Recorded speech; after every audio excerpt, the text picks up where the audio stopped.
Most attraction doesn't fade because of bad luck. It fades because of subtle behaviors that quietly signal disinterest, insecurity, or immaturity. And often, the person causing it has no idea they're doing anything wrong. Psychology explains why certain habits instantly lower attraction, even if the chemistry felt strong at first. If you've ever wondered why a great date didn't lead to a second one, or why her energy suddenly shifted, the answer is usually in behavior, not fate.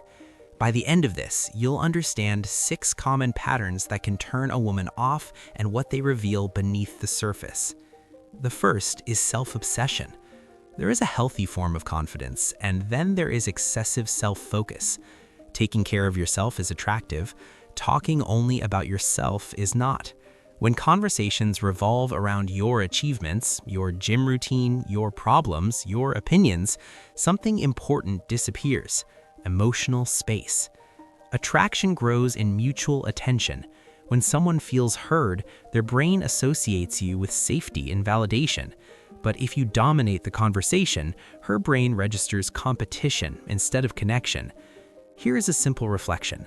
During your last conversation, were you more focused on impressing her or understanding her? Self-obsession often comes from insecurity. You try to prove your value instead of demonstrating it naturally. Ironically, the more you try to sell yourself, the less mysterious and grounded you appear. Confidence feels calm. Self-obsession feels loud. The second behavior is being too touchy too soon. Physical chemistry matters, but timing matters more. Early on, attraction is built through emotional pacing. When someone repeatedly invades personal space without clear signals of comfort, the brain shifts into alert mode. This is not about being cold, it's about reading cues. When a woman feels physically rushed, her nervous system may interpret it as pressure. Even subtle pressure reduces emotional safety, and without safety, attraction struggles to grow. There is something powerful about restraint. Slow, respectful escalation builds anticipation. It signals self-control, and self-control is deeply attractive because it communicates maturity. Ask yourself honestly, are you touching to connect or touching to secure reassurance? That intention changes everything. The third factor is appearance, specifically untidy or careless presentation. This doesn't mean wearing expensive clothes or chasing trends. It means effort. Clean shoes, fitted clothing, groomed hair, balanced style. Humans form impressions in seconds. The brain uses visual cues to assess reliability, discipline, and social awareness. When someone appears careless, it can signal low self-respect or lack of effort. It may sound superficial, but presentation reflects internal standards. Here is the surprising insight. Women are often less concerned with brand names and more concerned with coherence.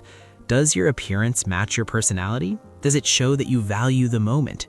When you prepare intentionally before seeing her, you communicate that she matters. That's attractive. The fourth mistake is bringing up your ex repeatedly. Few things disrupt emotional flow faster than constant references to a previous relationship. When you mention your ex frequently, especially in comparison, it sends 2 messages. You are either not over it, or you're using the past as a measuring tool. Neither feels good to the person sitting across from you. Psychologically, comparisons trigger insecurity. Even subtle ones create emotional distance. If she senses that she's being evaluated against someone else, she will withdraw. There is also another layer. Talking excessively about an ex signals unfinished emotional processing. It suggests that your attention is divided. Consider this carefully. If the relationship ended, why is it still leading the conversation? Attraction thrives in the present moment. When you dwell in the past, you pull energy away from what is forming now. The fifth behavior is constantly steering the conversation towards sex. Desire is natural. Physical attraction is important, but when sexual comments dominate early interactions, it can flatten emotional depth. It signals that you are focused on one dimension. For many women, emotional connection precedes strong physical desire. If intimacy is introduced too aggressively, it can feel transactional rather than relational. There is also a neurological component. Emotional bonding releases oxytocin and builds trust. If that foundation is missing, sexual advances feel premature. Here's a question worth asking. Are you trying to build tension or are you bypassing connection? Subtle flirtation creates intrigue. Explicit pressure creates discomfort. When intimacy is paced thoughtfully, it feels mutual. When it feels rushed, attraction declines. The sixth and often underestimated factor is hygiene. Hygiene is not just about showering, it's about overall environment and self-maintenance. Clean nails, fresh breath, tidy living space, organized surroundings. These details communicate responsibility and adulthood. From a psychological perspective, cleanliness signals stability. When someone neglects their personal or living space, it can suggest chaos or dependency. That perception weakens attraction because long-term partnership requires reliability. It's not about perfection, it's about care. Imagine visiting someone's home for the first time. What does that environment say about their habits, their priorities, their self-respect? Small details speak loudly. Now, step back for a moment. What do all 6 of these behaviors have in common? They reduce emotional safety, maturity, or mutual respect. Attraction is not only about looks or charm, it's about how someone makes you feel. Do you feel heard? Do you feel comfortable? Do you feel valued? Do you feel safe?